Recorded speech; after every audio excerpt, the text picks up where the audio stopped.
Hi, everybody, and welcome back to the Brewery Underground Podcast, where you can follow us all the time, 24/7 at Sullivan Touron breweryadventures.com. I'm Steve Sullivan, joined, of course, as always, by the Chancellor of Craft Beer, Scott Touron. Scott, how the heck are you? Man, I am great. How are you doing? Doing good, doing good. I'll tell you, we have some guests today, and before we get to our guests, I want to mention something because this is almost my favorite time of the year where we're about to get winter over.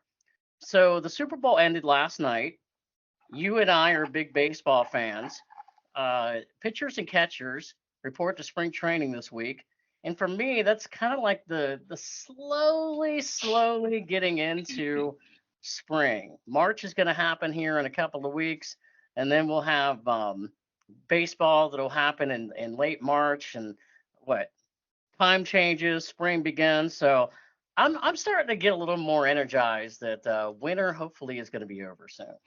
Yeah, the one thing you have to worry about in Tennessee though is it's still February, so you get this I little know. false sense of hope, and you get some warm days, and then like they're talking about maybe snow tonight. It's going to get Yeah. back warm again tomorrow, but there's always that risk. I always say if you just get into March, get about halfway Yeah. through March, you should be there for the most part. Well, I'm trying to be optimistic, so that's Oh, absolutely. Well, then that rain that- tonight, I had to yeah. drive home. I don't know if you guys drove in that rain today, but that rain getting home today was a mess. Heavy. Yeah. Rough.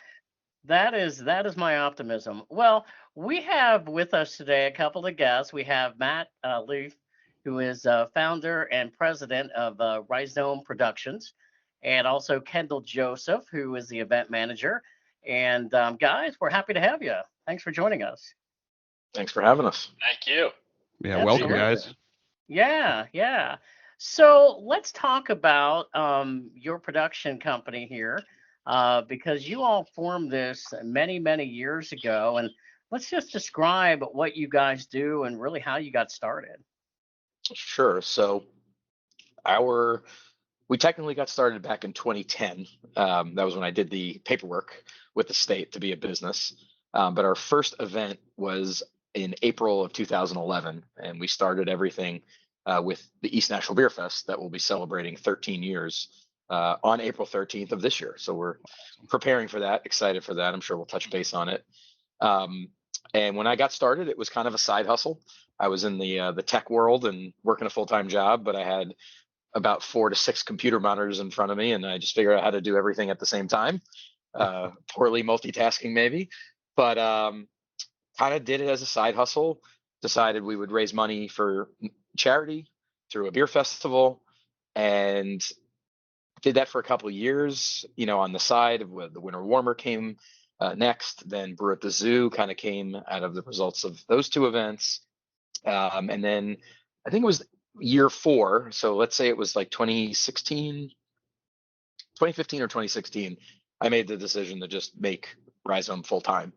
And really, when we started, it was all about beer festivals. So I had moved to Nashville from Atlanta and found a really great beer scene in Atlanta at the time that was way ahead of Nashville. Not necessarily in terms of breweries, but in terms of just what you could drink and where you could drink. So Brick Store, many of you have probably been to or heard of, was kind of the place that opened my eyes when I got to Atlanta to beer. Sweetwater was around back then, and was actually one of the best happy hours in town on Fridays. You would go there and pay like $10 for a pint glass, which you were only supposed to get filled halfway.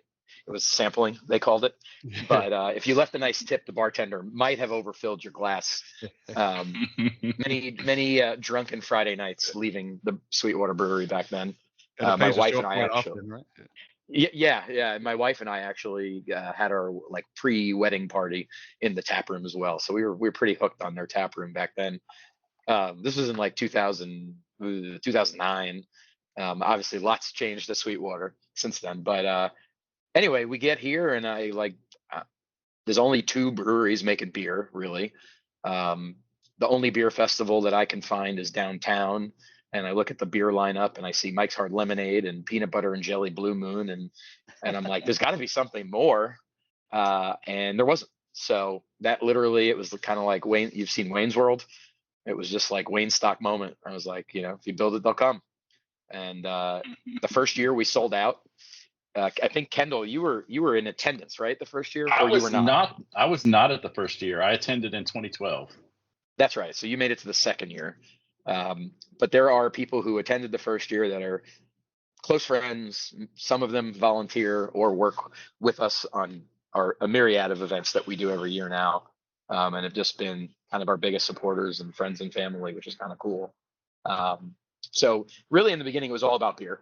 That kind of led to music. It kind of led to whiskey, wine, and now coming out of 2020 and thankfully being back to work, we find ourselves supporting large music festivals.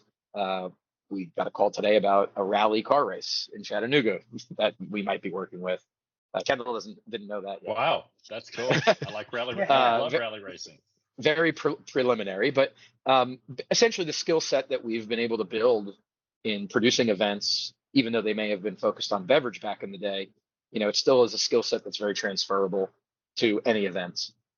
So we've diversified, which is a good thing. Obviously, everybody knows beverage changes, beer changes, people's taste change. Our audience has changed since we started. So it's been great to kind of be able to mold what we've taught ourselves. Because I will point out, I came into this with very little experience other than being an attendee to music festivals and concerts from high school through college.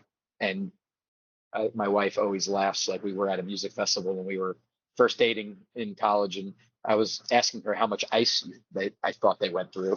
I was more interested in like the behind the scenes shit than maybe the music, but I enjoyed the music too. But there was always just some curiosity and enjoyment of the logistics and the process, and I still enjoy that stuff. But now, thankfully, Kendall's on the team. Brian, our director of operations, is on the team, and we've got an events team of a revolving door of, not revolving door because they quit all the time, but revolving door of who's available. Probably like 16 people. Kendall's wife has been involved for many, many years as well. Kendall and June, actually, his wife, started as volunteers at Volksfest, which is an event we don't do anymore. And we became friends, and they've been helping ever since, and then, on the payroll. Hey, by the way, I need to crack open a beer here, which we usually do during the podcast. Yeah, I was staring at mine. You guys drinking anything tonight? I'm going to drink Maypop if you don't judge me. Yeah, not at all. Well, I drank a little too much beer last night at the Super Bowl. I've got a hazy IPA from Country Boy I picked up in Lexington, Kentucky Saturday when I was up there. Very nice. All right. Pretty good beer. I have the AOK IPA, and this is from Avondale Brewing, I think in Birmingham, and I've not had this one before. Thanks. I have got Timid Little Tyrant from Burial Beer Company out of Asheville. 2 weeks in a row I've had Burial. Doesn't count, but I drank Blackberry Farm Pilsner last night. I had a 6-pack to myself. Those are good. Hey, I could vouch. I could see your beer scene behind you, so you've got some legitimate ones back there. So there's some good stuff. Hey, when did you know, Matt? Like at some point, as you're starting this thing out, I need help. Like as it grew, was it a year down the road? Was it like I just can't do this by myself anymore? It's interesting how everything happens. Most of the people, pretty much everybody who has worked with us, whether it's event staff or on the sort of the daily or as needed, but more than just at events, it's all kind of been very natural. Is really the best way to put it. Like I've never posted a job listing. I've never actually asked anybody if they wanted to work at Rhizome. It's more been like, hey, I want to help you. Like this is fucking cool. And Kendall kind of did that. Kendall was more on the event side, like specific for a while. And thankfully he's integral part of the team now. He still somehow manages to work a day job, but it'll be good for his retirement. Crazy. And then same with Brian, our director of ops. He came from the distributor space in California and then in Tennessee, and helped us formulate a concept we used to do called Nuit Belge, which was all Belgian beer and food pairings that we did for about 5 years in Nashville, Atlanta, Charleston, and New Orleans. He came along basically as a friend but kind of helped us with the idea the first year in Nashville, and then we took it on the road with Blackberry Farm, and we got Lexus involved. It was pretty wild ride. And he just kind of, he assumed this like active role and was like, "Hey, I'm going to come work for you." And I was like, "If you're going to do what you did for Newey Belge at every event, okay." So it's interesting. It's been a very natural, like unplanned growth, really. I mean, we always want to grow and do more, from a business perspective. So I'm always out there trying to find us more opportunities, and we're always conceptualizing new concepts. So it's kind of a very organically grown business is really the best way to put it. It's never, there's intentionality, but in terms of who's been part of the team, it's been more the want to be involved, not like, "Hey, come do this with us." Is that fair, Kendall? Mm-hmm. That's totally fair. I think about most of the people we have on our team now. It's like, "Oh, this is a great event. I love being here. You guys want some help?" And so many of our friends and people that, we even pay them a little bit now, but they started as volunteers because there's this sheer love of what we're doing. I mean, we're basically just throwing big parties, and who doesn't love a good party? And we always have fun doing it. And we always like have our own party after the party, or we, take everybody out to dinner, or if we're, if we're traveling, we're, going out for great dinners and paying for travel and hotels and all that fun stuff. Many fun weekends and Airbnbs around the country. You probably have a hard time getting rid of people, right? I think usually by the end, everybody's ready to go home. I feel like the biggest challenge of retaining staff is they've got older and gotten married and had kids. That's kind of interfered. But when people drop out, it's usually because the child obligations kind of kick in. But yeah, it's a fun time that we have. Yeah. So let's talk about, we could start with what beer fest, and I guess any event we can talk about. Which ones do you guys produce or involved in any way? Yeah, so speaking specifically to beer, we've got obviously East Nashville Beer Fest, which we mentioned, which was the first event we ever did. Following that was the Winter Warmer, which we actually just put to bed back in December. That was the last one. For now, I mean, could it come back? We'll see. We need people to drink stouts again. I'm gonna. Hey, I drink stouts. Bring it back. Well, you're the one of the two people I know. Yeah, my buddy and I, Michael Stokes, we've been to the last three, and I think I even emailed you and was like, "Okay, please keep it around, please." So we'll talk between now and then again. Fair enough. So Winter Warmer was the second one. Brew at the Zoo came after that, which is still continuing. It's June 14th this year. Let's see, we've done Brew at the Zoos in Knoxville as well. Actually, I believe it's coming back this year. Don't know if we're doing anything with it, but it will be back.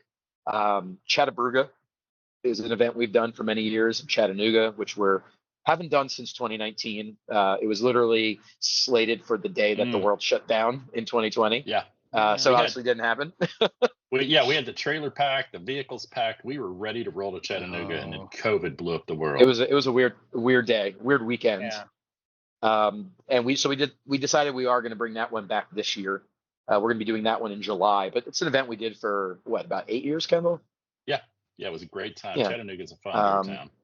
Yeah, and there's not really much going. Like, they lost 2 major music festivals this year. I believe there was a beer fest going on in the aquarium for a while that's no longer happening. So there's some need for it, I believe, in Chattanooga. And we've always been pretty focused on, similar to here, quality of who's there. The festival that you started in East Nashville, and that was in what year again? First one was in 2011.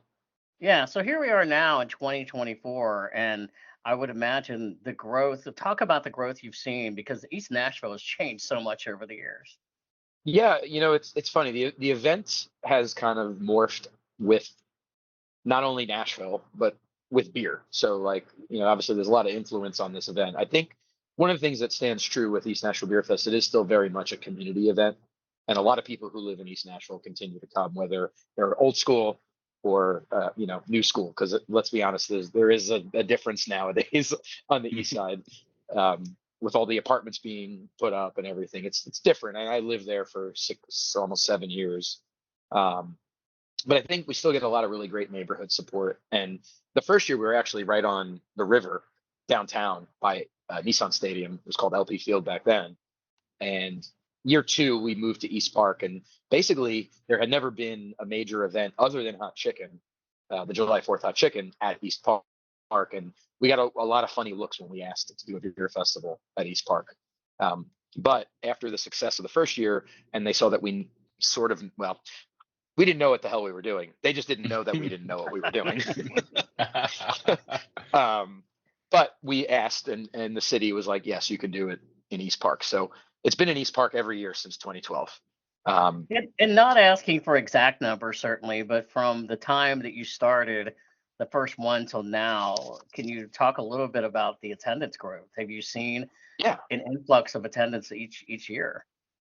Yeah. So year 1, I intentionally and purposely kept it at 1,800 people, and we sold out about a month before the event occurred, and that was on purpose. I knew exactly what it was going to cost. I knew exactly what the hopeful profits would be, and I was controlling the circumstances basically. So I didn't, kill myself or kill somebody else. Didn't want to take too much risk. So 1,800 was the goal.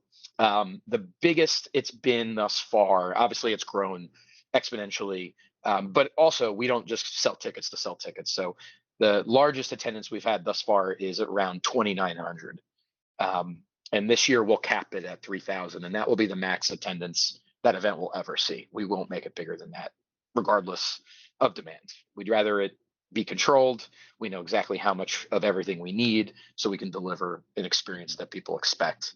The biggest thing that I think has changed the most, and I wish I had done a better job at like archiving the brewery lists from every year, and I'm sure I could dig them up somewhere, is like first 5 years, and Kendall can vouch for this, it was all about chasing brands that didn't distribute in Tennessee. That's what my goal always was. We were picky on who we invited. We didn't just call the distributors and say, hey, we're doing a beer fest, what do you want to pour? It was us telling them what we wanted. And we spent a lot of time trying to facilitate brands that did not sell beer in Tennessee. And there's a lot of brands that are now here, partly, not solely, but partly because of those invitations, which is really great. But what's interesting now is you look back at those, let's say, the first 5-6 years, I'd say 60-70% of the breweries that were there were from out of state. And now, I mean, our event will probably be 70% Tennessee beer, which is awesome. I mean, we still look for like nuggets of cool stuff, but I think there's more and more interest in what's being produced here as opposed to what's being produced in Colorado or California like it used to be. Kendall helps with a lot of that, and his beer tour last year of visiting every brewery in Tennessee is going to help us bring some brands to our festival this year that have never been present at any of our festivals for that matter. Do you also attribute that to the more and more newer breweries that are opening up, in the Nashville area and Tennessee in general? No doubt. Yeah. I think that that seeking what you can't have concept has kind of gone away outside of maybe a few brands. Like people are always going to want to find bottles of Pliny the Elder or Pliny the Younger. But the days of like getting excited over, I'm trying to think of an example of like something we would like chase down. What was the brewery from Oregon that we always wanted beer from? That went like nationwide, and then they built a brewery in Virginia and like rapid Deschutes, like Deschutes. Deschutes. Everybody wanted bottles of Abyss 10 years ago. Now everybody's bottles of Abyss are covered in dust.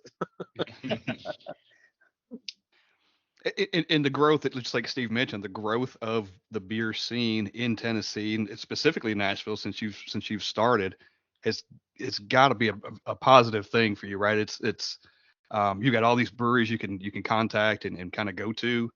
Yep. And I guess on top of that, are there breweries or a brewery in town, and you don't have to mention any names, but that is a go-to for you guys? Like, hey, I need a guy, or I know that they're going to sign up every single time. There's a lot of that. I mean, I don't think anybody tells us no. It's more, are they available? There's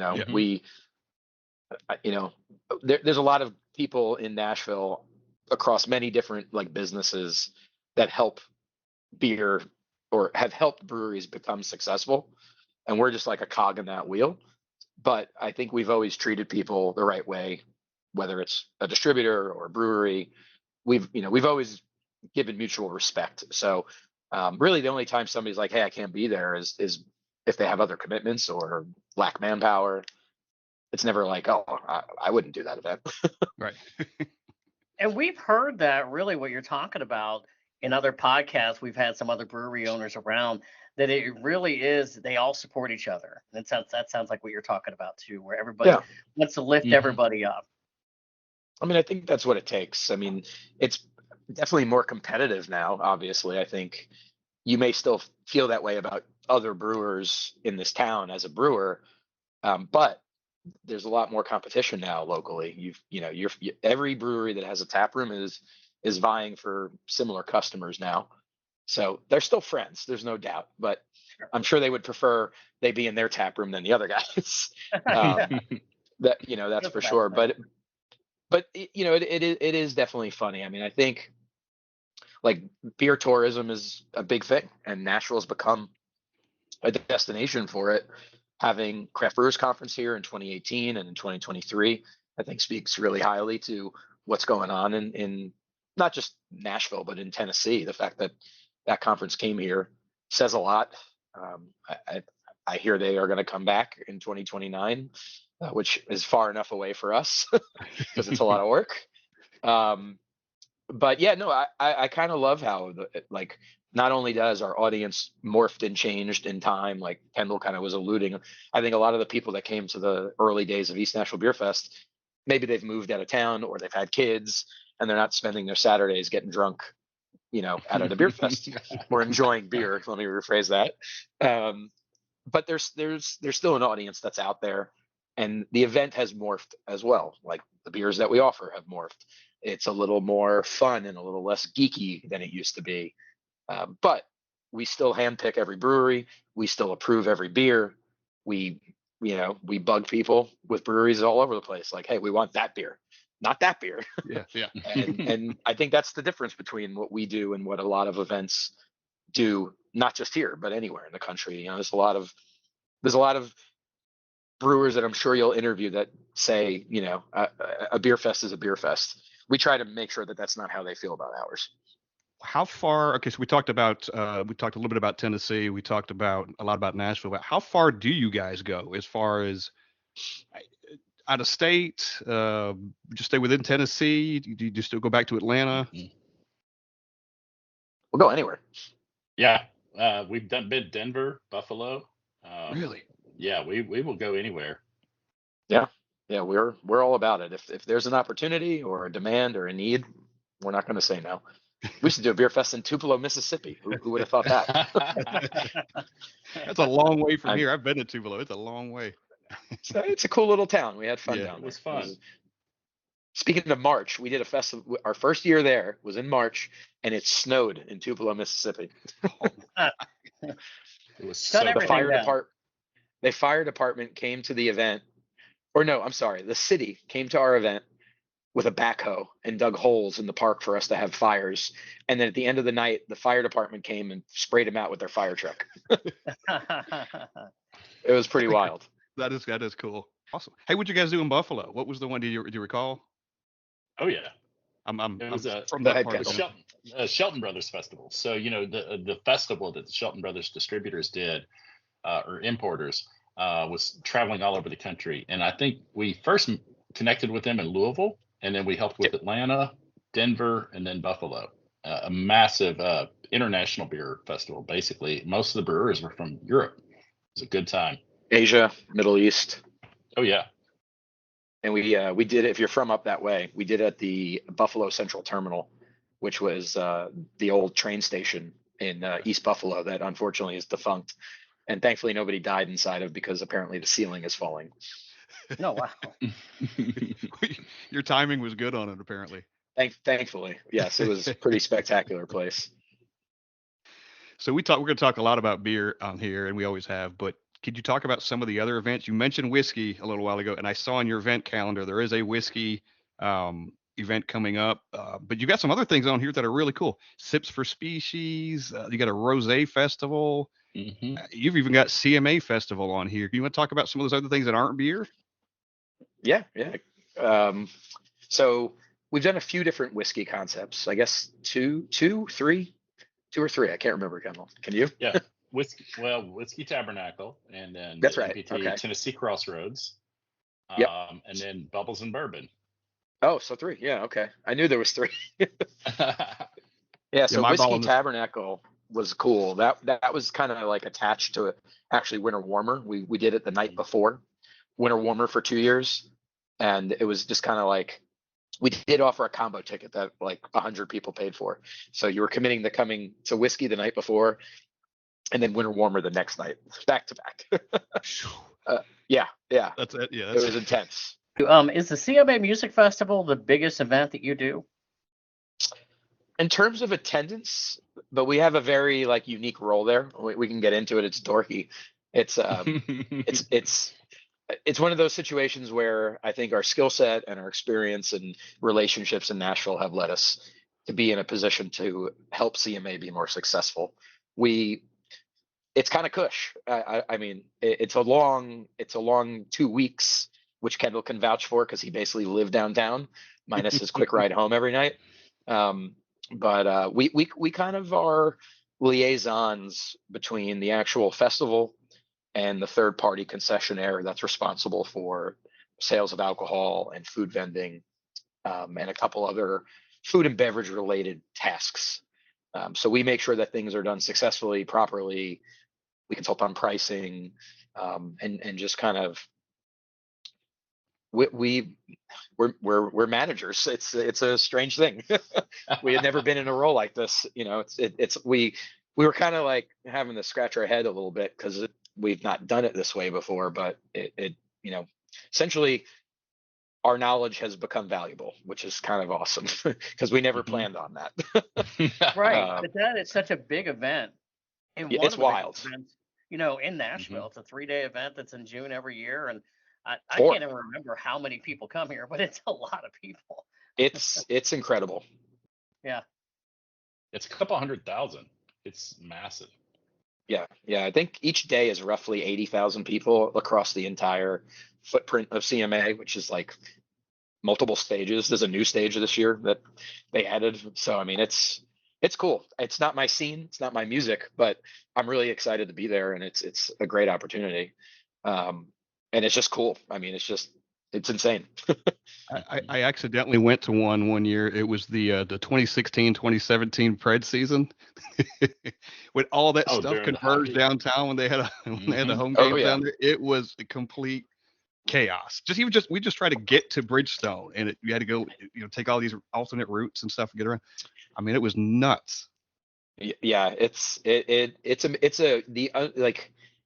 hard to wrap your head around how many people, how many different companies and layers of city government, state government. I mean, it's intense. And then the security concerns and the safety concerns. I mean, there was like a hospital in front of our office where we were at, like right at Riverfront where the train station is. Vanderbilt basically built like a triage hospital.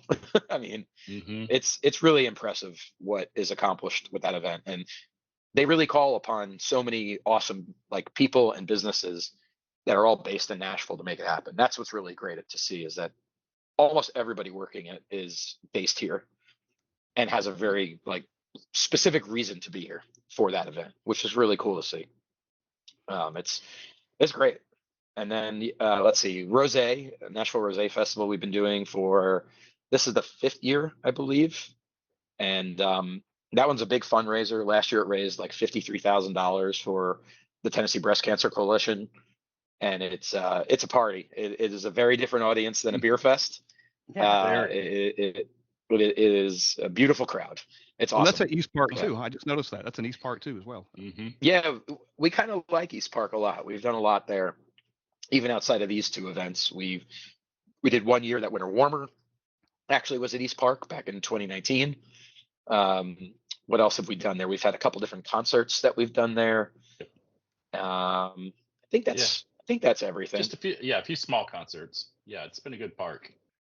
I've got a buddy that lives directly across the street. You know where the school is right there in that little cul-de-sac? Yeah. He's in the Right. house next to it. So Nice. when we go for the hot chicken festival, Good. we all load up with the hot chicken, at the park, and then we take it back over to his house and eat. So have as many over there as you want to. It's a great location. It really is. It's a good park. It's We a good love it. location. Hey, can you talk about your website? Because I would love to know a little bit more about on your website. You're talking about raising money for charities, and talk about how you got involved in this and the money you've raised and who you work with for this effort. Yeah. So like I said, going back to 2011 with East Nashville Beer Festival. So the goal with that event, like I said, I was working another job at the time, so I wasn't looking at this festival as necessarily a way to make income. So the first couple of years, half of the income went to charity, and the intent always was to make these events charitable, and not just to say that they are, but to actually like do it.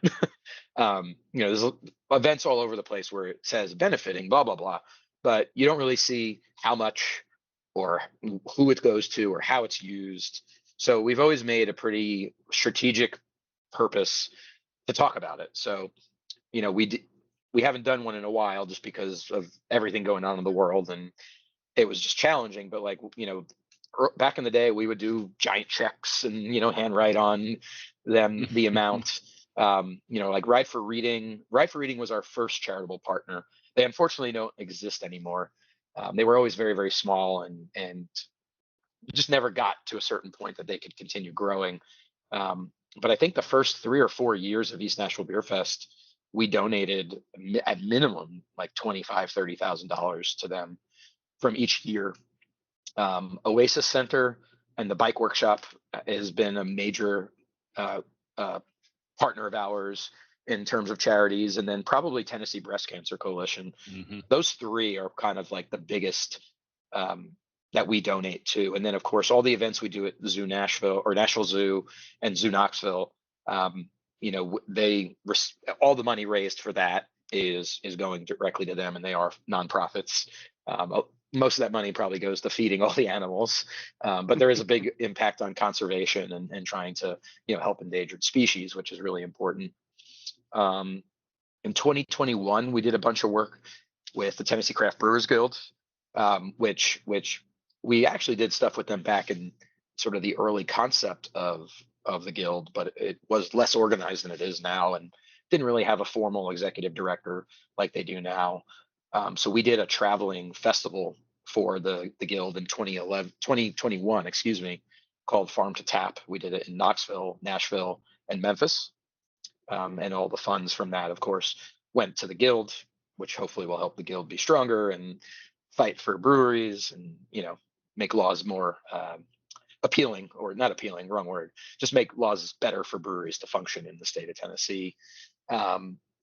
So, taking all of the events, everything that we've ever done, it's probably close to like 1.2 million since we got started in either direct giving. Incredible.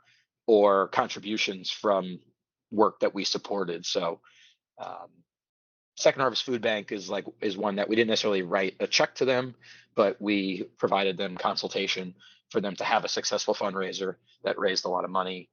Same with the Gordon Jewish Community Center and the Music Venue Alliance of Nashville, and Cumberland River Compact. Those are ones that we work for them to help their events be more successful and raise more funds for them. And for people that are more interested in more information on your website, how can they go about finding you? Yeah, just rhizomeproductions.com, or you can find us on Instagram, Rhizome Productions, Facebook, Rhizome Productions. Try to make it pretty consistent. Yeah. Hey, do you guys, when you come up with new ideas for an event or something, is that a brainstorming campaign? Does somebody say, "Hey, I got an idea for an event," or does that happen very often, or how does that work? So there's we use Slack to communicate internally, and this year I started a channel called Matt's Harebrained Ideas, or actually Brian started that channel. Yeah, we always have ideas.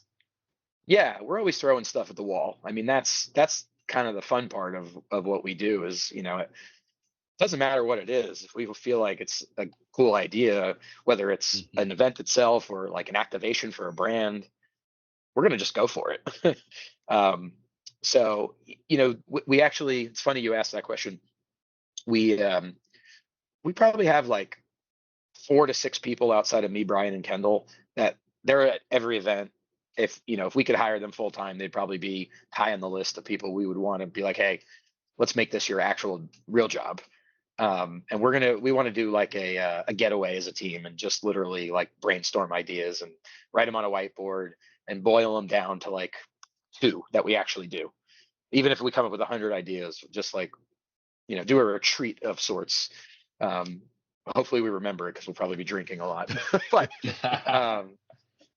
that's the fun part. But again, going back to how I was saying, our business has really changed a lot. We have people coming to us like, hey, can you do this for us? Or, hey, we need a production partner. Here's an RFP. Do you want to bid on it? And we actually did that this year, and we're producing a 2-day block party for the Bitcoin convention coming to town, which is not something I thought I would ever tell you I was doing.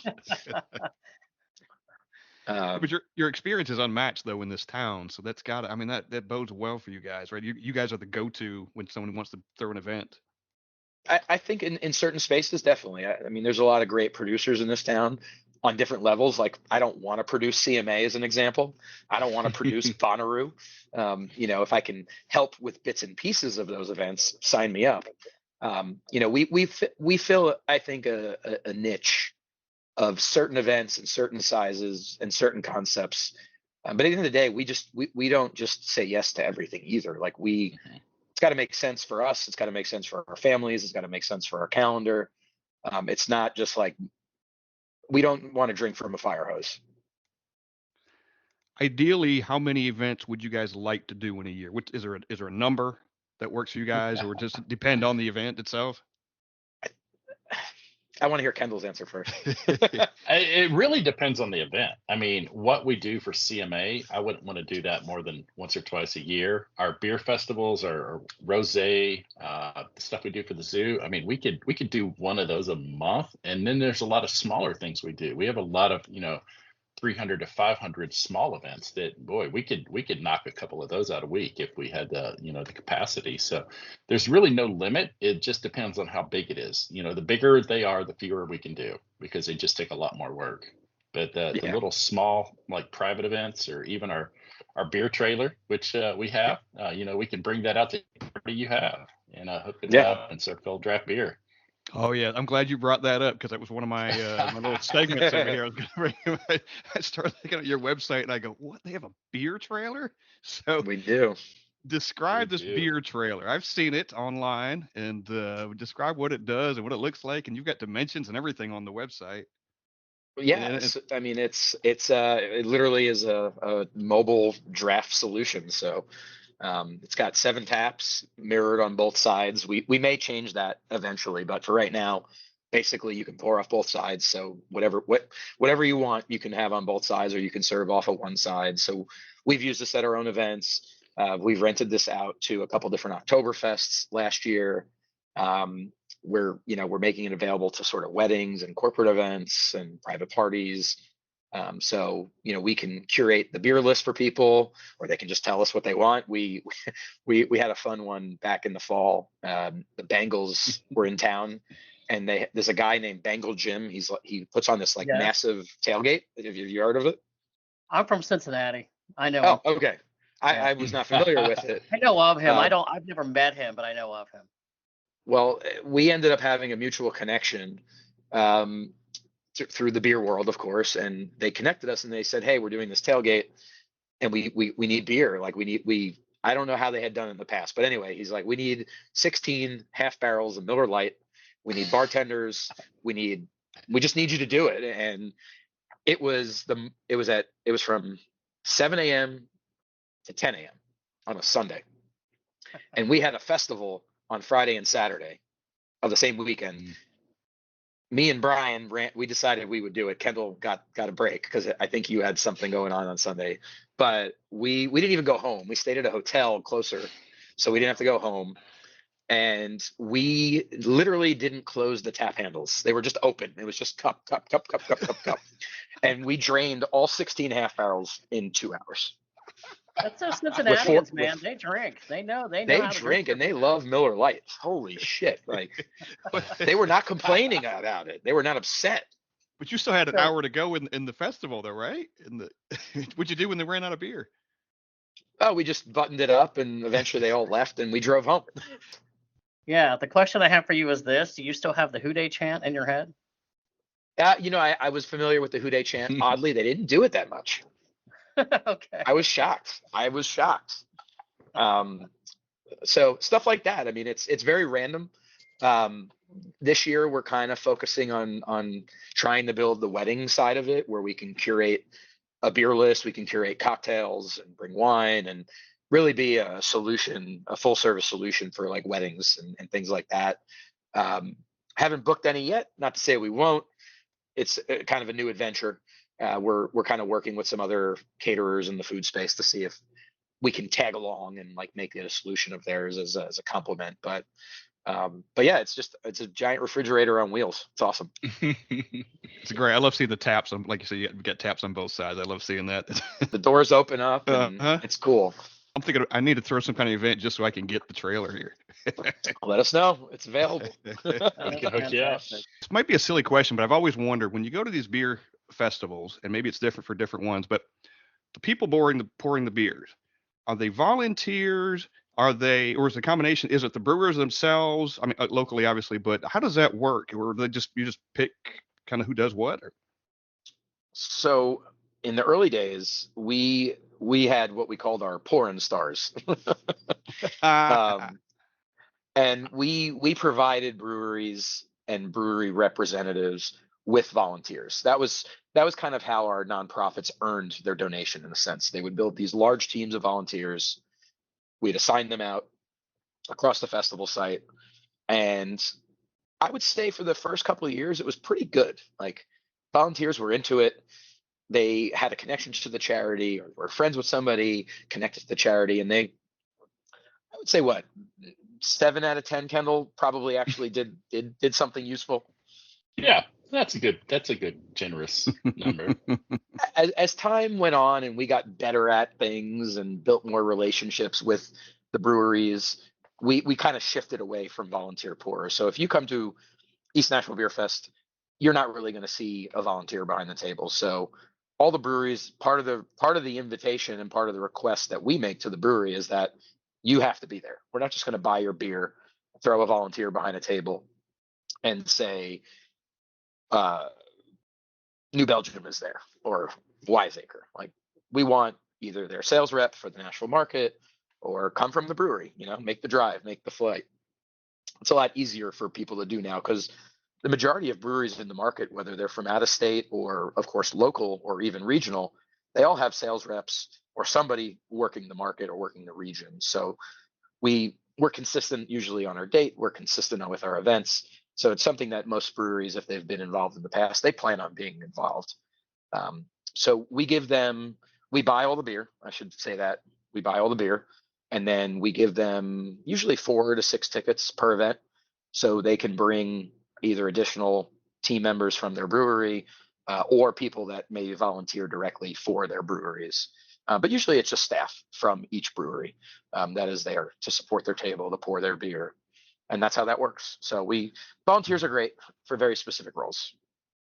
I've done it. I've volunteered before. I actually it was one in Murfreesboro years ago, and I got the PBR table. And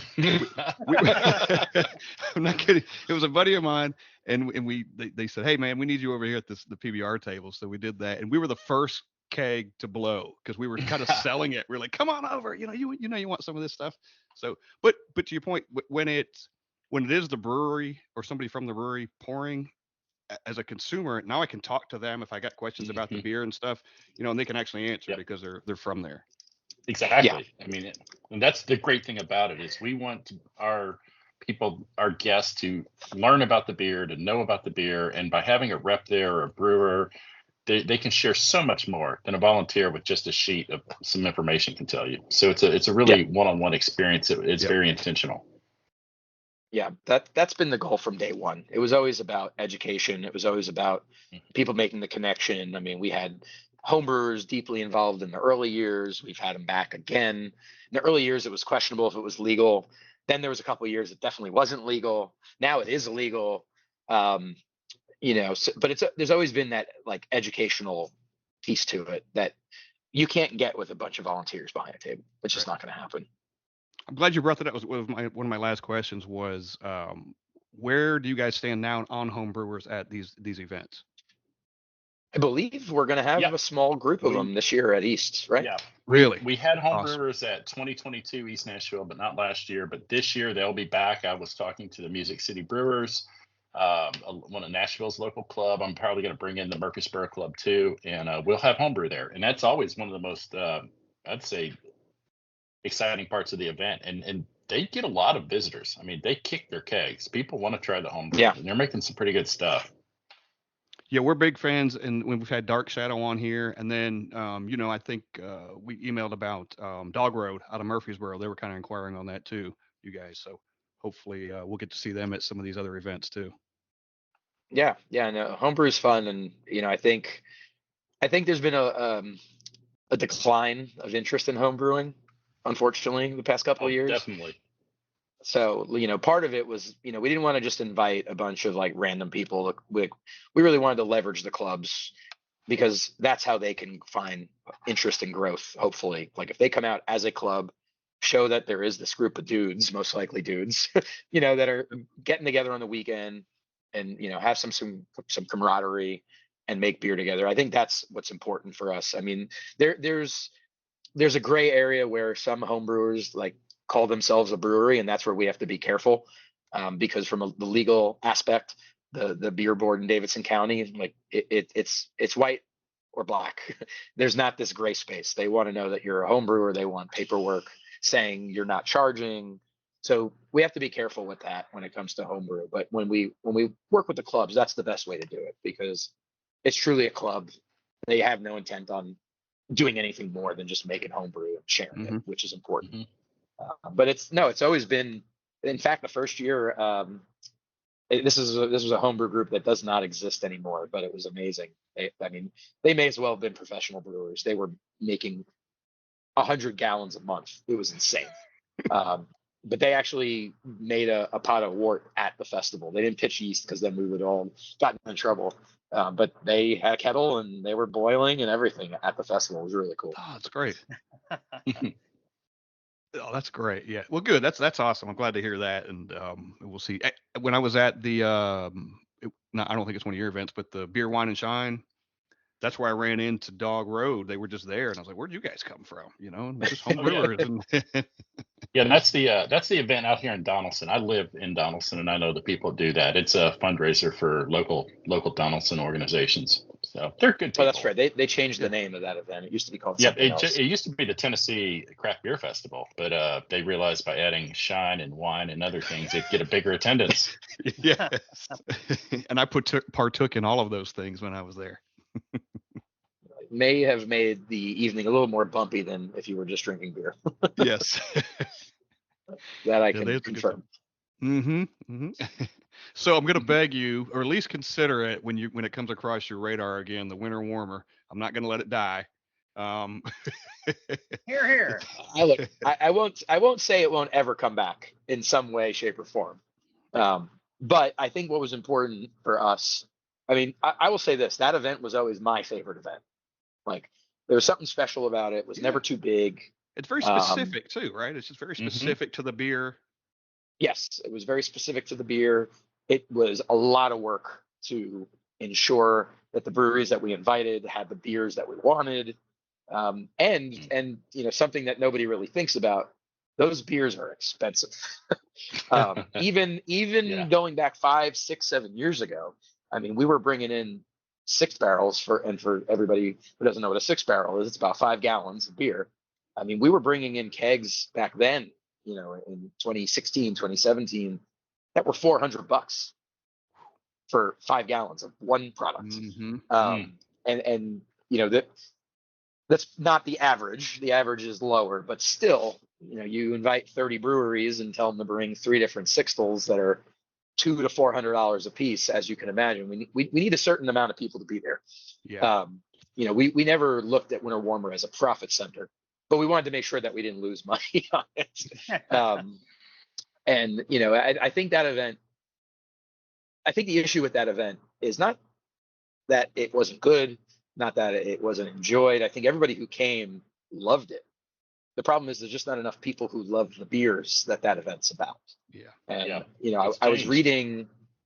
Yeah, it's totally. I mean, the market for consumers has changed so much. I was reading something. I forgot who posted this. It was an Instagram thing, but it was data from the Brewers Association, and the 2 styles that have lost the most market share in 2023 were stouts and porters. Oh, which is what that event basically is. Basically, Yeah. I mean, and barley wine wasn't even on the list at all. Barley wine doesn't exist. Let's not forget about that. Yeah. But I just think there's still a small percentage of people who really love those beers. They want to, open up a bomber with friends and share it. But to go to an event that's 5 hours long that is literally only 10% or plus bigger beers, it's a hard event. I mean, I drove a golf cart into a fence one year. Like, it is what it is. Like, it's a lot. It is a lot. We sprinkled in some lagers and pilsners to try to lighten the load. We moved it indoors this past year to try and take the weather out of it. It was wonderful. And I mean, and it worked out perfectly because the weather that day last year totally sucked. So I was really happy that we made that decision, but it did not impact our ticket sales positively regardless. So it's a shame. we'll see. Well, yeah, let's see. At least it's not, at least it's not dead. At least it's hopefully somewhere along the way we'll see it resurface. I mean, it was my favorite too. Matt's not lying. We both absolutely loved it, and I'm kind of sad to see it go. And fingers crossed that the market changes, beer changes, and maybe someday we resurrect it. Hopefully so. I'll keep my fingers. I don't think it's impossible. We just know there's another guy out here. There's another gu's not on this podcast who's a fan too. So we're out here. We appreciate that. Yeah, absolutely. We do appreciate it. It's. I mean, beer as a whole is just changing a lot. I mean, I think to most people, if they're paying attention, I think it seems worse than it really is. I think it's more of a correction, which is necessary. But there are definitely styles that people don't drink anymore. There are styles people don't buy anymore. You want to make lagers, pilsners, IPAs, you can make those all day long as a brewer and probably make a decent living. You got a lot of competition, but if you can make those styles well, I think you can still do pretty well. But for some of the more esoteric stuff, the sours, the wilds, the barrel aged things, I think that market share is dwindling, and those consumers are far less than they used to be. It's not, and it has nothing to do with the quality. It has nothing to do with who's making them. We know they're still good. It's just the people aren't there to consume them. Yeah, and then you get the additional the flavor, the other flavored beverages out there, right? The seltzers and the cider, so people are kind of transitioning towards some of those, and there's just not enough people out there enjoying. And you got liquid THC and CBD products coming. I mean, you can go to ML Rose right now. Shameless plug.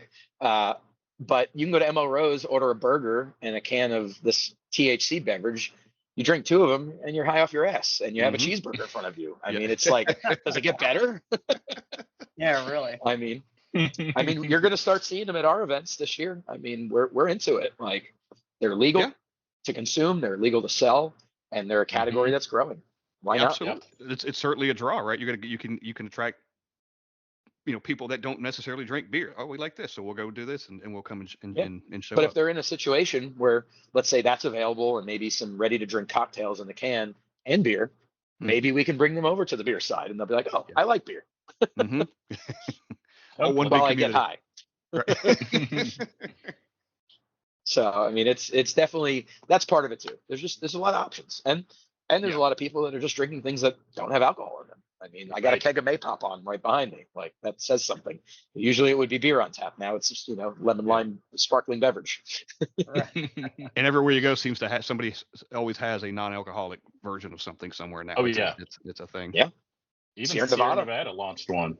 Yeah, I was drinking it last night for the Super Bowl. Non-alcoholic beer. It's a thing now. And apparently they're better. They're getting better too, as far as the styles and the flavors and I things. think they are. Yeah. Most of the ones I've tried are pretty good. They're definitely getting I think better. there's some good ones out there. Some of them are not great, but Yeah. The Sierra Nevada one, right? We tried both of them, I think, Kendall, right? The blonde and the IPA. Yeah, the blonde blonde is IPA excellent. The IPA is not bad either. That's what I had last night. It may be But a yeah, future. Yeah. It may be a future podcast episode. Non-alcoholic beer. We've been talking today with Matt Leff and Kendall Joseph. Guys, we appreciate you coming on the podcast, and we look forward to talking to you again soon. And good luck with everything that you're doing. Thanks, Steve. It was great to talk. It's our pleasure. Yeah, had a great time. And for the Brewery Underground Podcast, I'm Steve Sullivan, along with Scott Touron. Cheers.